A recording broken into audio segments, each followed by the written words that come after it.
Angela wari wamaze kwambura imyenda yose yiyambariye ikanzu yorohereye rwose yo kurarana, yabaye nk'urekura Mark kugira ngo abone uko ahindukira barebane.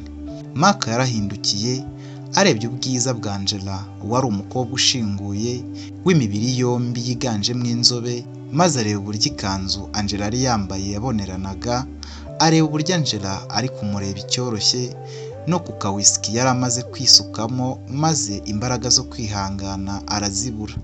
Muri ako kanya bagifatanye, Mark yahise atereka ikirahure hasi ku meza ahita asumira Angela, barahoberana barebana ari nako basomana maze biratinda. Kubera ko wakoze subscribe ndagusuhuje kandi ngo haye ikaze kuri Ep Media. Niba nawe utarabikora ndagushimiye ko bikoze ubu. Mu mujyi utuwe n'uruva n'uruza rw'abantu benshi witwa Matelo, habaga umukobwa ukiri muto witwaga Angela. Uyu mukobwa ni ukuri yarazwi cyane kubera ubwiza buhebuje n'ubushongore bwe yari yihariyeho mu mujyi wa Matelo wose.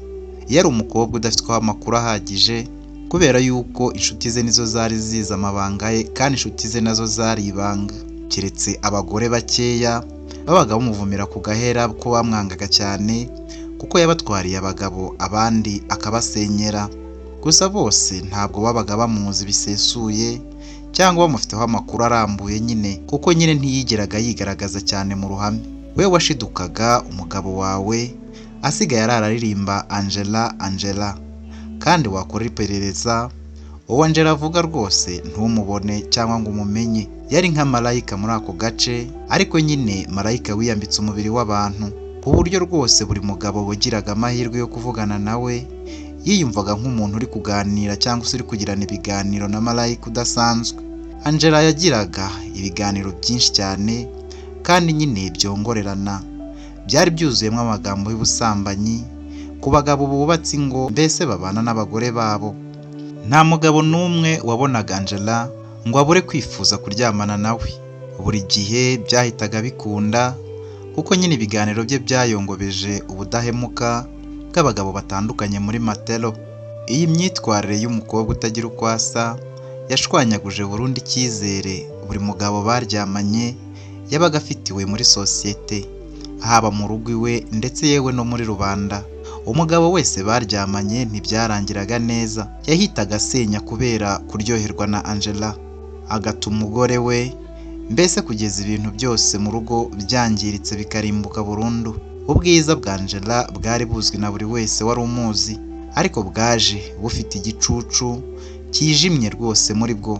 Angela ntabwo yarazwi cyane kubera nyine akamenyero ko gukundana n'abagabo bubatse, ahubwo yakoraga ibintu byinshi mu ibanga rye wenyine. Gusa nyine ubwiza bwe n'ikimero cye yari afite byatumye atigera amenya ko ari bubwe uri kwicukurira icyobo azagwamo, n'inzira y'agahinda no kwizerana k'umwijima byagombaga gushyira iherezo ku irimbuka ry'ubuzima bwe bwite burundu. Ibintu byose hano byari ibibazo byihariye ku bagore bubatse ingo, kuko kuba byonyine Angela yamenyanye n'umugabo wawe wahitaga ubyumva ko ishyano rikugwiriye. Ni umukobwa wataye mu kaga ingo zubatse zitandukanye utari kubaza intoki ngo bishobore, kuko nyine aho yabyukaga hose yahasigaga amarira n'intimba ku bashakanye, yasigaga icyizere cyose kiyoyotse cy'umugabo, kandi nyine abagore benshi yagiye agira uruhare mu irimbuka ry'ingo zabo, yewe n'imitima yabo yasigaga yishenjaguye bitewe n'uko nyine yamaraga imitungo ku ngo zabo, kuko abagabo basahuraga bamushyira, kuko nyine bahitaga bamukunda byimazeyo bakifuza kuryamana nawe, nk'uko yabaga mu buzima buhenze kandi byose byishyurwa n'abagabo b'abakire nyine bose bahurije kuba bari batuye mu mujyi wa Matelo. Angela yagiraga ingendo nyinshi cyane hanze y'umujyi wa Matelo, umujyi wari umeze nk'igihugu cyigenga. Nubwo Angela yashoboraga kumara ibyumweru birenga 2 hanze akongera akagaruka, kandi mu buryo buhoraho, nta rugendo rwose yigeraga akora na rumwe yajyagamo mu mafaranga ye, ahubwo nyine buri gihe yabaga afite umugabo bajyanye kwishimisha, basize umugore w'uwo mugabo mu gahinda kabone n'ubwo uwo mugore yaba abizi. Angela yakundaga kwitabwaho rwose, ni ibintu yakundaga cyane kuba yitaweho no kwerekwa ko akunzwe, kandi yishimiraga byimazeyo imbaraga n'igikundiro yari afite ku bagabo ntabwo byamuteraga ipfunwe rwose kuko nyine yari yariyakiriye bihagije kandi afite buri kimwe mu biganza bye. Ibyo byose yabiterwaga n'ubukaka ndetse n'igitinyiro cy'abagabo babaga bamurinze mu buryo butaboneshwa amaso. Yigiriraga icyizere kandi Angela rwose ntabwo yatinyaga uruvugo ntacyo rwari rumubwiye. Yirengagije inshuro nyinshi cyane umuburo w'inshuti ze zitandukanye kandi ntiyigeraga yita ku kurebwa nabi bigeretseho no gutukwa na bamwe mu bagore bo muri uwo mujyi bari bamaze kumenya ko nyine ari we wabasenyeye. Umugore wamenyaga Angela agashaka kumurwanya babaga bisa neza nko guhangana n'umugabo we nyirizina. Iyo byabagaho Angela agafatwa n'umugore w'umugabo baryamanye nta soni n'ikibazo icyo ari cyo cyose rwose byabaga bimuteye na gato. Umugabo wese iyo byagendaga bityo yahitagamo kurwanira Angela kuko yari mwiza cyane kurusha nyine buri mugore wese w'umugabo babaga baryamanye, kandi nyine yari akiri umukobwa muto ugifite itoto rwose bigaragarira buri wese ko muri bo ntawabashaga kumwigereranyaho. Ubwe yizeraga ko nta kintu gishobora kumukoraho cyangwa nyine ngo kimuhungabanye. Muri uwo mujyi hari hatuye umugabo witwaga Alex. Ni umugabo bakundaga gutazira akazina ka Don. Yari umugabo ukomeye cyane kandi afite ubutunzi buhagije muri Matelo yose. Mu mujyi wa Matelo habaga abakire benshi batandukanye ndetse n'abatunzi, ariko bose iyo bageraga kuri Don bacaga bugufi bakamwubaha. Don yari umugabo w'inyangamugayo rwose wicishaga bugufi, usenga Imana cyane we rwose n'umugore we Sharon.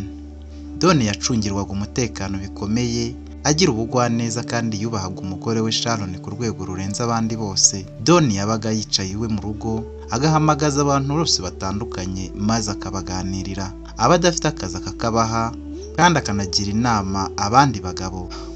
Don yakundaga kubwira abantu abihanangirije cyane abagabo ko bagomba gukunda Imana bakarangwa no kutazigera bahemukira abagore babo.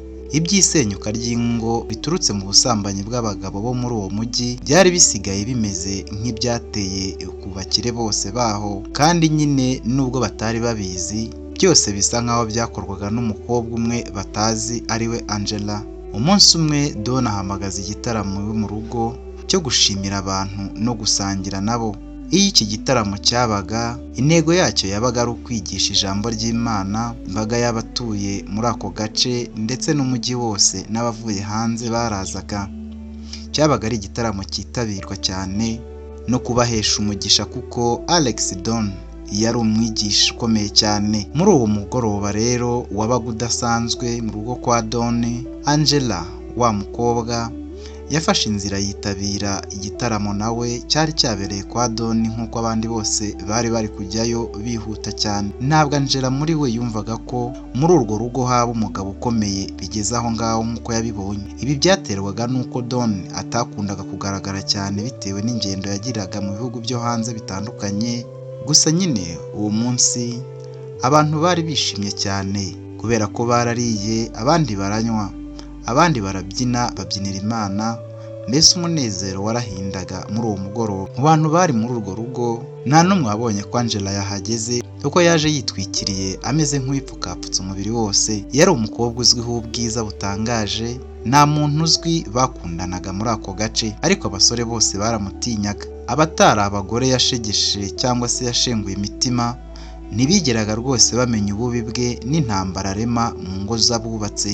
Nubwo Angela atarazi Don amaso ku maso, ntabwo wari guhura nawe ngo umuyoberwe kuko Don nyine yari umugabo w'intarumikwa kandi nyine wubahwa na buri wese mu mujyi wa Matelo. Bari bicaye bategereje Don ngo aze abaganirire. Igihe cyabo cyari bugere akaza kuko atari asanzwe aboneka cyane, akabaganiriza ijambo ry'Imana nk'uko byari bisanzwe. Ijambo ry'Imana ryabaga riri bwigishwe mu bitaramo ngarukakwezi byaberaga kwa Don. Nubwo we nyine byinshi byabaga adahari, ariko uwo munsi yari ahari, niyo mpamvu wari nk'imboneka rimwe ku bantu bose bari baje gutaha ibyo birori. Muri uwo mugoroba abaririmbyi batandukanye bararirimbye, abandi nabo batanze ubuhamya ndetse bamwe baranafashwa bicuza ibyaha barahinduka. Kera kabaye igihe cyaje kugera maze Alex Don araza asohokanye n'umugore we bafatanye agatoki ku kandi ariwe mugore we Sharon. Bari baturutse mu nzu yabo rwose inzu imeze nk'ikitabashwa. Ako kanya akihagera nyine Don n'umugore we Sharon, abantu bose bahise bahaguruka, abandi bavuza amakondera, abandi rwose bavuza induru, bakoma amashyi, abafite za gitari barazifungura baracuranga, ndetse n'abakoma amashyi barayakoma rwose bakora ibyo bwabaga. Ibi byose Angela yarabirebaga aho yari yiyicariye inyuma, ariko nawe ubwe yatinyemo abonye uburyo umugabo witwa Don Alex yubashywe kandi atinyitse.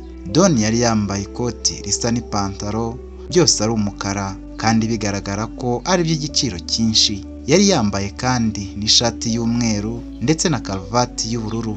Yari muremure cyane kandi nyine yari umugabo uberwa.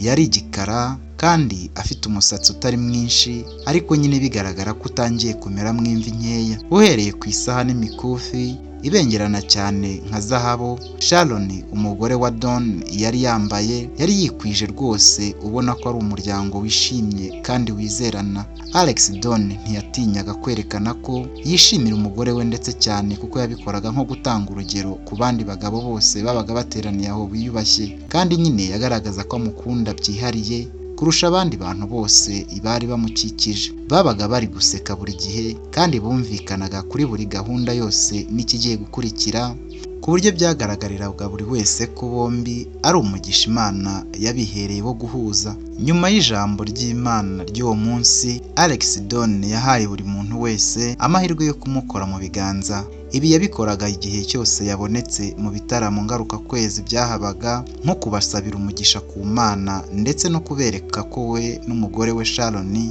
bishimiye ubwitabire babaga bagize bwo kuza gusangira n'umuryango wabo ibyishimo. Bikimara gutangazwa, Alex Don yagiye gusuhuza ndetse no gusabira abantu umugisha, kuko abari aho bose bahise bitegura, maze abashinzwe gahunda bose bahise bashyira abantu ku murongo nyine. Buri muntu wese yabaga afite amashyushyu n'amatsiko yo kugenda agakora mu ntoki Alex Don, kuko yari umwigishwa bose bemera kandi bizera ibyo ababwira mu gihe bizeye uko yabibabwiye, ku buryo rwose hatari bubeho umufundo n'umwe, kandi bikozwe n'abashinzwe umutekano. Mu by'ukuri aho yari yicaye inyuma, Angela waho yari yumiwe. Nuko rero abona hagezweho ko abantu bose bahaguruka, ahita amera nk'uri kwikinga. Yari afite agatabo acamwo impapuro yandikaho, ariko udupapuro dutoya cyane. Yahise nyine yihisha, yandika ku gapapuro gatoya cyane, maze agafata mu biganza, arakazingazinga, agapfumbata mu gipfunsi, ahita ahaguruka nk'uko n'abandi bari bahagurutse. Abantu bari benshi cyane kandi amasaha atangiye gukura, kuko ibitaramo byose byo kwa Don byatangiraga nimugoroba. Hari hamaze kuba saa 2 z'ijoro. Ku ruhande rumwe Angela aho yari yicaye, guhera kare hari hicaye umusore iruhande rwe. Uyu musore yari yakomeje kwitegereza Angela cyane, atamukuraho amaso rwose. Gusa kubera byari bikabije, bwaje kugeraho Angela nawe bakinicaye arabibona neza, bigaragara ko yabibonye ko nyine uwo musore yahereye karamureba cyane, ariko ntiyamuvugisha. Angela akibona ko bimeze bityo, yahise akeka ko uwo musore ashobora kuba yamumenye, ariko ntabimubwire. Yatekereje ko hashobora kuba hari umuntu wamumutumyeho, ariko nyine ntiyabigira impamvu. Gusa akomeje kubona ko umusore yatigeze amukuraho ijisho, yatangiye gutekereza ibintu byinshi, agira ubwoba, ariko nyine nk'uko yari yiyizi yihagararaho. Ntabwo yigeze ashira amakenga uyu musore, wari wakomeje kumureba ndetse ukabona ashaka no kumugendaho. Nyamara Angela we ntabwo yatekerezaga ko uyu musore hari icyiza na gito amushakira cyangwa se amukurikiyeho. Umusore yabonye nyine ibyo Angela yari amaze gukora byose, by'uko yanditse agapapuro akakazinga akagasingira mu gipfunsi. Maze umusore bamaze guhaguruka, ameze nk'uri kureba hirya, ariko ari kubwira Angela, aramubwira ati, erega ntabwo Don yakira ibyifuzo by'abantu, ahubwo kuba waje hano byonyine biba bihagije, agusabira umugisha ku Mana rwose ukagenda wishimye. Angela ntabwo yasubije uyu musore, ahubwo nyine we bwe yakomeje guhagarara ku murongo nk'uko n'abandi bari bameze. Yari arindiriye ko ageraho aho kugira ngo nawe abashe gususa Don umeze nk'icyitegererezo cy'umugabo mwiza mu gace kose ka Matelo. Nubwo umusore bari bicaranye yakomeje kumwitegereza cyane, Angela ntiyabihaye agaciro, kuko nyine yari yipfutse mu mutwe kandi yambaye ikanzu y'umukara. Yari yambaye kandi na rinete zijimye mu maso ku buryo wari kubyitaho wese byari kumugora kumenya uwo ari we. Igihe cyaje kugera, Angela na wa musore benda kugerwaho kubera ko nyine byari ku murongo. Buri wese yaragendaga maze Alex Don akamukora mu ntoki akamubwira ati ngusabiye umugisha ku Mana data wa twese uri mu ijuru kandi bikugendera uko ubyizeye. Maze umugore we Sharon nawe yahitaga ashyikiriza impano uwo Don amaze gusuhuza, maze hagakurikiraho undi gutyo gutyo. Angela yabonye byarangiye neza neza benda kumugeraho kuko haburaga abantu byibura nka 6 gusa ngo agerweho nyine, maze asubira inyuma kuko ntiyashakaga ko wa musore bari bicaranye wakomeje kumugendaho mu by'ukuri amenye icyo Angela yashakaga gukora kuri Alex Don. Angela mu gusubira inyuma nk'uretse abandi ngo bamutange, wa musore nawe yahise asubira inyuma maze ajyana nawe nyine akurikira Angela. Nkwibutse ko Angela atari yigeze avuga ijambo na rimwe, nubwo umusore we yanyuzagamo akamuvugisha byabaga bisa nkaho ari kugaragaza ko yifuza ko bamenyana, ariko Angela ntabyiteho rwose. Hano intego ya Angela ari nawo mugambi nyine wari wamukuye mu rugo akaza yipfukapfutse, nta wundi uretse kwegukana Alex Don, umucuruzi w'umukire ukomeye cyane mu gace ka Matelo kose kandi wihariye ubudahemuka ku mugore we Sharon.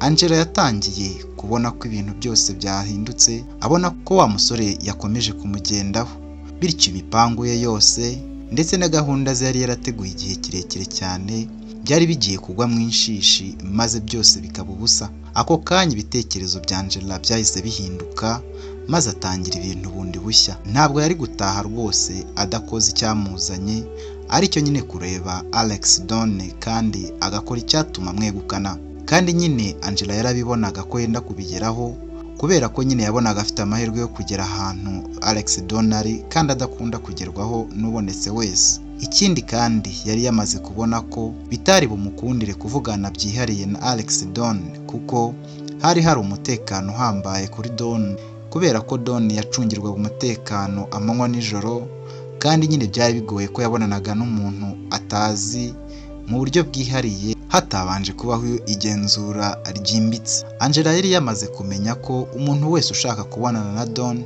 mu buryo ubwo aribwo bwose bwihariye abanza gukorerwa igenzurwa rihambaye n'abantu ba hafi ya Don ndetse n'abashinzwe umutekano we. Iyo ibisubizo byabaga bikomotse ku perereza ryakozwe ku muntu ushaka kubonana na Don, byose barabiteranyaga maze bigashyikirizwa Sharon umugore wa Don, kuko nyine ni nawe wari umujyanama we akaba n'umunyamabanga w'umugabo we mu bintu byose. Akibitekereza byose, Angela yabaye nkaho isi imwikaragiyeho kandi nanone haburaga abantu bake ngo bongere bamugereho. Wibuke ko yari yasubiye inyuma kugira ngo arebe ko yahungura umusore, ariko umusore akamubera ibamba. Angela yarebye uburyo wa musore nawe akomeje kumwegera cyane asa nkaho ashaka ko badatandukana. Ibintu byaramuyobeye, ayoberwa icyo gukora, umutwe uramushyuhana. Ikintu yari yararahuye, haburaga iminota rwose mikeya cyane, hafi n'amasegonda kugira ngo akibure, kandi byari kuzongera kumugora kubona Don kuko yashoboraga kumara hafi rwose amezi 6 ataragarukaho. Abantu bari benshi ariko ubona ko nyine batangiye kugabanuka kubera ko nyine byagaragaraga ko Don ashaka no kugenda kubera gahunda nyinshi yabaga afite. Nubwo yikundiraga abantu, ariko Alex Don yabaga afite akazi kenshi kamutegereje kandi nyine yabaga yubaha buri kintu cyose bitewe n'ikigezweho. Buri wese yarabibonaga ko yenda kugenda rwose. Wa musore yakomeje kwereka Angela ko atewe amatsiko nawe, kuko nubwo bwose Angela yari yipfukapfutse hose, ikimero cye kugihisha byari bigoranye. Yari yagerageje guhisha burundu, ariko rwose umubyimba we mu makanzu maremare yari yambaye n'ubundi byaragaragaraga ko ari umukobwa mwiza bihebuje, nubwo ntako atari yagize ngo abihishe. Ako kanya bakiri ku murongo, Angela yatangiye gutekereza cyane, maze ibintu byose birahinduka. Yumva neza yuko hagiye kuba ikintu cy'igihombo gikomeye cyane. Umusore yabonye ko Angela ahindutse, atangiye guhindukira abyinisha amaguru ye, mbese ameze nk'umuntu udatuje. Umusore abibonye atyo Yatekereje ko Angela bisa nkaho ari gutekereza ibintu byinshi nk'ugiye kwigendera akava aho ngaho. Bikimeze bityo wa musore yashyize ubwoba hasi maze aragenda, ahita yegera Angela aramubwira nta kintu yitayeho ati njye nitwa Mark, twahereye kare twicaranye hamwe ntiwigeze umvugisha, ntabwo twavuganye nyine ariko ntabwo nshaka ko dutandukana tutamenyanye, basi mbwira izina ryawe. Angela ubwo yari agiteze amatwi ariko ntabwo yigeze asubiza Mark wamubwiraga. We yari yibereye byonyine mu bitekerezo by'uko atari buze kubona uko agera kuri Don mu buryo yabishakagamo. Angela ntiyigeze na rimwe asubiza uyu musore. Mark wari umaze kubona ko Angela yamuretse ntiyacitse intege rwose, ahubwo yaramwegereye aramubwira ati rero rwose ahangaha haba ibirori buri gihe kandi nanjye mba mpari, ntabwo rwose njya mpfa kubisiba, nagerageza uko nshoboye nkajya nza kugufata maze tukazana mu biterane biba bihari hagati mu kwezi, kandi rega nta nubwo nyine nabyo biba bikonje, nabyo biba bishyushye kandi ndetse no kurushaho. Aya magambo yose Mark yavugaga Angela rwose yaramwumvaga ariko yabuze uko amucika kuko rwose ntiyashakaga kuvuga ibyari bimuri mu mutwe, kwari ugushaka uburyo yagera kuri Don kandi uwo musore atabibonye kuko yari yabonye hari ikintu yanditse. Angela rwose we ntabwo yari yizeye uyu musore. Angela yahise afata umwanzuro wo kwandika kandi gapapuro nka kamwe yari yanditse muri ka gatabo ke yagendanaga, agahereje Mark maze Mark agasomye asanga handitseho ngo tujyane unyereka hari ubwiherero hano hafi nubwo bwaba ari ubw'abagabo. Mark amaze gusoma agapapuro yaketse ko umukobwa yakomeje kugendaho ashobora kuba afite ikibazo cyihariye, bityo nk'umusore wakunze kandi ushaka kwigaragaza yahise akeka ko Angela atazi kuvuga, ariko nyine aramufata baragenda. Barajyanye ari gutekereza ko rwose Angela afite ubumuga bwo kutavuga cyangwa se akaba afite ikindi kibazo cyihariye. Baragiye berekeza aho ubwiherero bw'abagabo buri kuko nyine ubw'abagore bwari hafi y'aho abantu benshi bari bari kandi bwegereye ikivunge cy'abantu. Bakihagera Angela yanditse akandi gapapuro kubera ko yari afite agatabo kavamo udupapuro dutoya yandika ku cyo ashaka kubwira umuntu, maze agapapuro yari yanditse nanone agahereza Mark. Mark agasomye abona handitseho ngo twinjiranemo nanjye ndumva ngushaka. Akimara kugasoma Mark yongeye azamura umutwe areba Angela. Angela yahise ko nawe azamura umutwe maze arawuzunguza nk'umuntu uri kwemera ko ibyo amwandikiye yabitekerejeho kandi akomeje. Ubwo ako kanya Mark asa nk'utangiye kugira ubwoba, ariko nyine yibuka uburyo yahereye karashaka kuvugisha Angela ntibimukundire, none akaba agize amahirwe umukobwa akamukundira. Ariko nanone yabonaga ibyo kwinjirana muri tuwarete kandi mu y'abagabo rwose ari urundi rwego, ko hari ikindi kintu uwo mukobwa ari cyo cyangwa ashobora kumugirira nabi. Kuri Mark yari afite ubwoba bw'umukobwa atazi nyine, kandi nyine akumva yuko amagambo ari kumubwira atari kuyizera, ariko akongera agatekereza ko ariyo masegonda abonye cyangwa se ahatse amahirwe yose muri we, akongera agatekereza ko ashobora kuza kumubura burundu, akongera akitera akanyabugabo ko kumva ko ntacyo bitwaye. Ubwo ngubwo bagihagaze aho ngaho muri we Mark yarongeye atekereza ko ashobora kuba yikururiye ibyago, ariko nyine Angela akomeza gukoresha ibimenyetso by'umutwe amwereka ko akomeje. Angela abonye ko umusore atangiye gutekereza ibintu byinshi yahise afata umwanzuro, akuramo rinete z'umukara yari yambaye maze azamura umutwe bwa kabiri nk'uhamya neza ibyo yari yavuze mbere. Mark yahise yizera ko abonye amahirwe atabaho yo kuba nyine akunzwe n'umukobwa w'igitangaza yarebaga amuhagaze imbere. Nubwo Mark nawe yari yihagazeho ari umusore w'imibiri yombi muremure, ariko nyine wifitemo akoba k'ubusore, nk'umusore nyine utamenyereye abakobwa, cyane cyane abakobwa bari nka Angela beza cyane kandi bashinguye, kandi bigaragara yuko afite ikindi kintu ari kumuhisha. Mu buzima bwa Mark nibwo bwa mbere yari abonye umukobwa mwiza cyane usa nka Angela. Ubwo bari bagihagaze hanze nyine y'ubwiherero rusange bw'abagabo bwari bwubatse ahitaruye abantu, Mark yaritegereje areba yitonze ukuntu umukobwa umuhagaze imbere ari mwiza, kandi amaze kureba abona bari bonyine. Kwihangana byaranze, iby'ubwoba ahita afata umwanzuro wo kubita hirya, yihagararaho nk'umugabo ati nitwinjire. Ibi yabivuze ku munwa ariko atizeye ko Angela byumvise. Yari yamaze kwizera ko Angela nyine atavuga, maze niko gufata Angela ukuboko maze barinjira. Ibi yabivuze azamura umutwe we nk'ubyemeza noneho ko nawe yumva bakinjiramo, ari nako atavana ijisho kuri Angela kuko nyine ntiyizeraga ko umukobwa ibyo yanditse abikomeje. Bombi binjiranye mu muryango umwe w'ubwiherero bumwe bw'abagabo, maze bagezemo Angela yandika agapapuro agahereza Mark. Mark agasomye, bombi bahagazemo imbere kandi begeranye, asanga handitseho ngo nagukunze ndi kumva nagusoma. Nta kuzuyaza, Mark wari wamaze kwiyakira ko Angela afite ubumuga bwo kutavuga, yahise ahobera Angela maze aramusoma biratinda, bombi barasomana. Kera kabaye baje kurekurana. Angela yari amaze rwose kwigaragaza mu maso kuko yari yakuyemo rinete, ahandi hose ariko mu mutwe hari hagipfutse ibitambaro ndetse n'ikanzu yirabura. Bombi rero bamaze gusomana, Mark yahise afata ka gatabo Angela agendana maze acamo agapapuro, kuko Angela yarakagendanaga, kuko yabaga afite icyo agiye kuvuga yacagamo agapapuro akakandikaho, maze arakamwaka. Mark nyine nawe yandikaho amagambo ati uri mwiza cyane, kandi kuva ubu mbigusabye mbikuye ku mutima, nyemerera dukundane kuko ndagukunda cyane. Angela yahise aca agapapuro nawe yandikaho ngo nanjye nakwishimiye, ndi kubona nagukunze byuzuye. Mark asomye agapapuro ntabwo yizeye neza icyo Angela ashatse kumubwira. Yarongeye aramuhobera maze barasomana bwa kabiri. Bamaze gusomana bararebana, maze Mark abwira Angela ko bagomba gusohoka aho ngaho.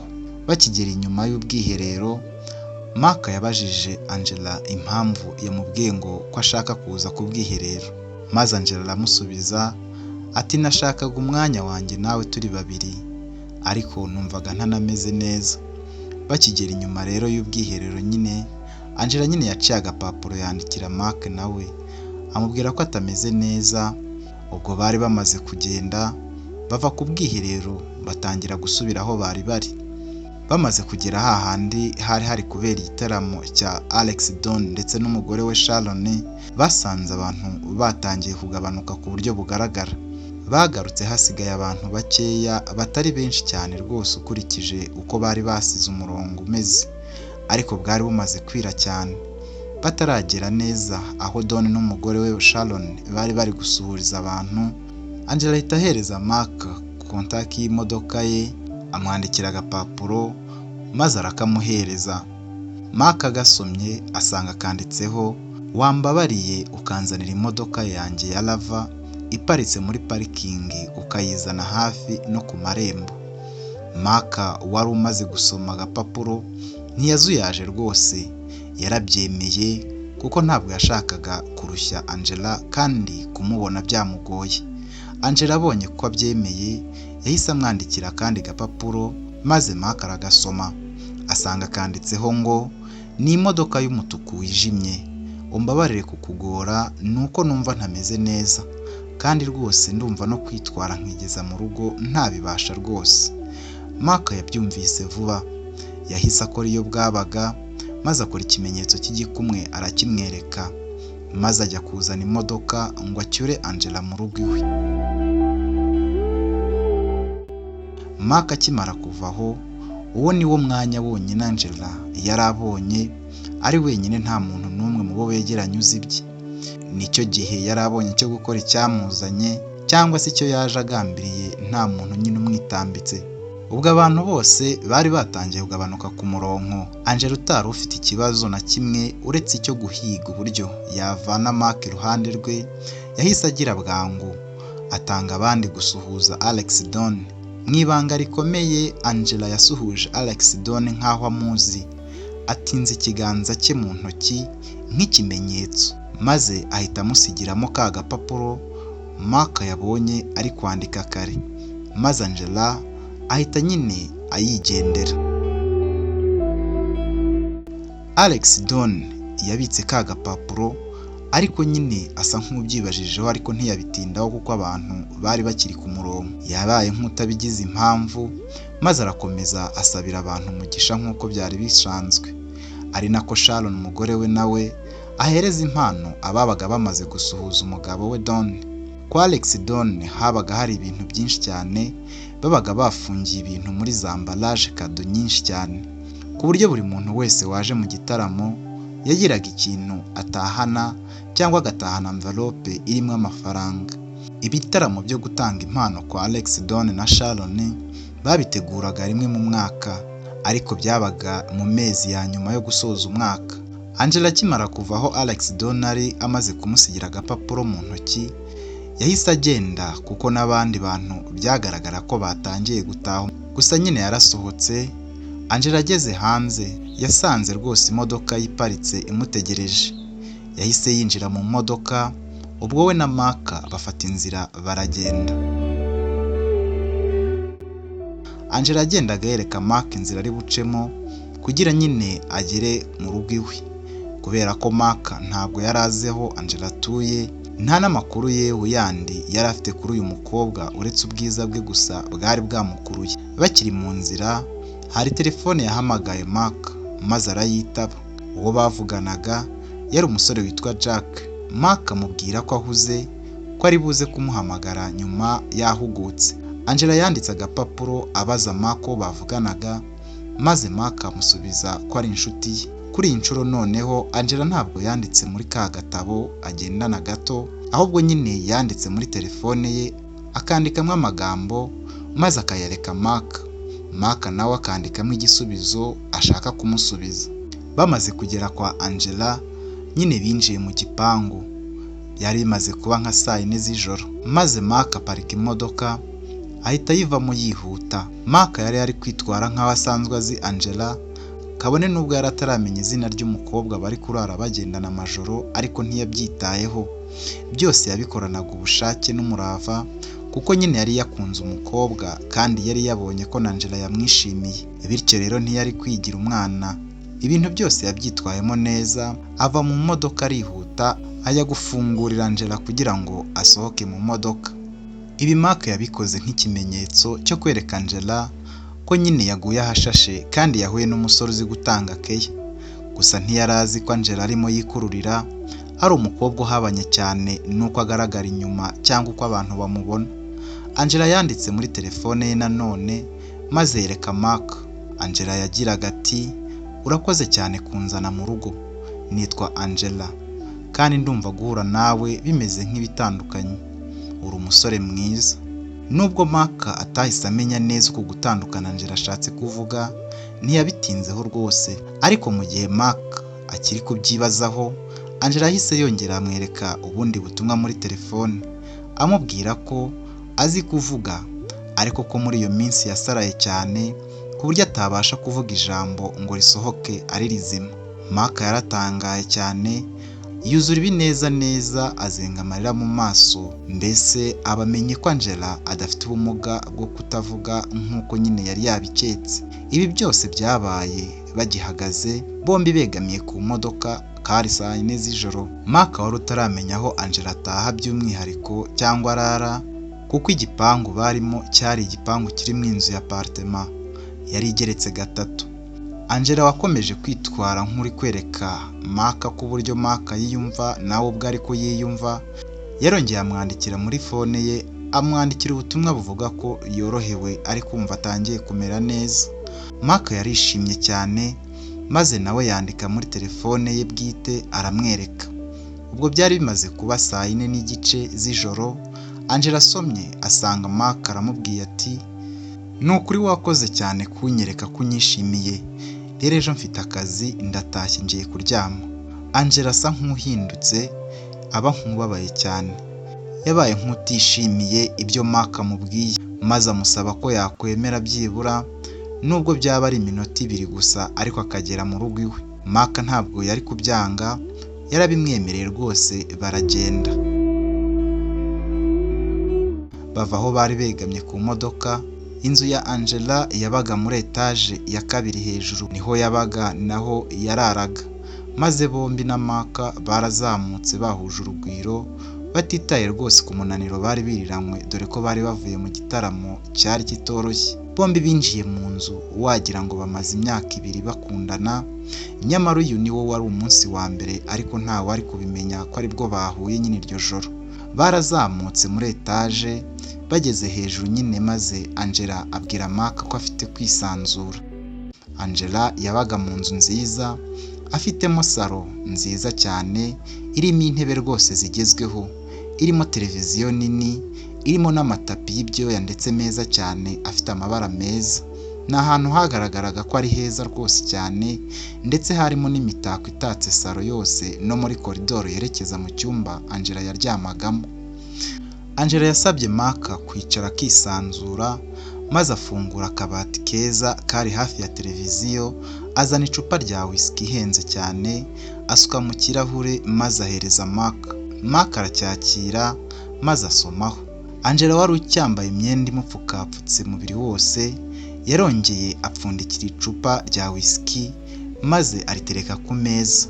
Ariko Mark we uko Angela akora ibyo byose, Mark rwose yabaga ari kumwitegereza, yirebera ukuntu Angela ari umukobwa mwiza cyane kandi uteye neza, mbese ntiyamukuragaho ijisho kuko yabonaga ateye amabengeza.